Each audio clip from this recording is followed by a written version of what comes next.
अस्सलाम वालेकुम। Tecno Spark Go new model है BF7। इधर रिंगर का मसला है, साउंड नहीं आ रही। तो इनू खोलिया, चेक किया, ये पॉइंट इत्थे सही फेस आ रहा है।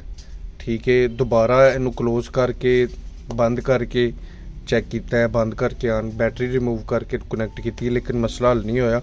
ये मसला है hand free base, hand free mode जोड़ा वो एक्टिव होया है, लेकिन स्क्रीन तो नोटिफिकेशन नहीं आ रही, हैंड फ्री लगन का निशान नहीं आ रहा।